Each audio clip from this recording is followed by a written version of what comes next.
exercise its full Article 1 powers, including a constitutional power of the utmost gravity, approval of articles of impeachment. And this week, the President has admitted to asking the President of Ukraine to take actions which would benefit him politically. The actions of the Trump presidency revealed the dishonorable fact of the President's betrayal of his oath of office, betrayal of our national security, and betrayal of the integrity of our elections.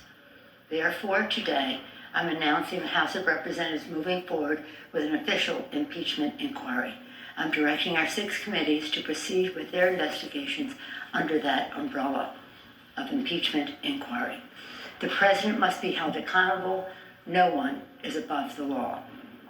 Getting back to our founders, in the darkest days of the American Revolution, Thomas Paine wrote, "The times have found us. The times found them to fight for and establish our democracy. The times have found us today, not to place ourselves in the same category of greatness as our founders, but to place us in the urgency of protecting and defending our Constitution from all enemies, foreign and domestic."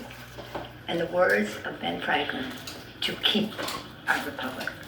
I thank our Chairman Nadler, Chairman Schiff, Chairman Nadler of Judiciary, Chairman Schiff of Intelligence, Chairman Engel of Foreign Affairs, Chairman Cummings of Oversight, and Chairman Cummings I've been in touch with constantly. He's a master of so much, but including inspectors general and whistleblowers.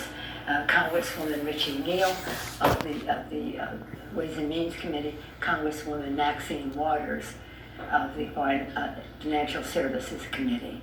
And I commend all of our members, our colleagues, for their thoughtful approach to all of this, for their careful statements. God bless them, and God bless America. Thank you all.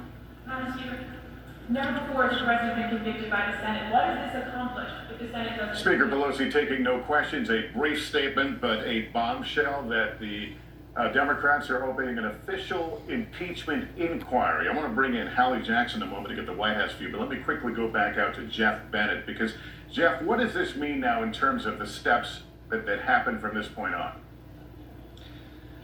Well, what it means, Lester, is that the work of these committees continues apace, except now I think one way to think of it is that you have Democrats all sort of singing from the same hymn book.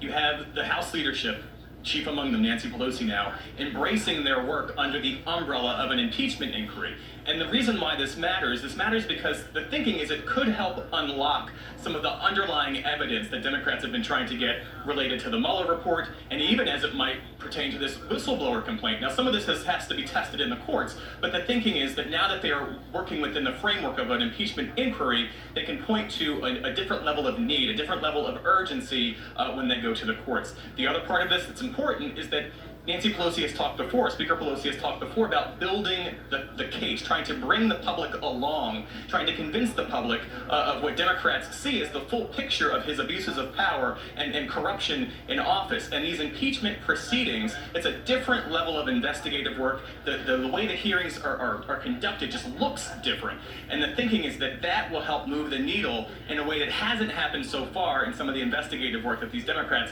have done, primarily through the House Judiciary Committee, Lester. All right, Jeff, thanks. Let me turn now to Hallie.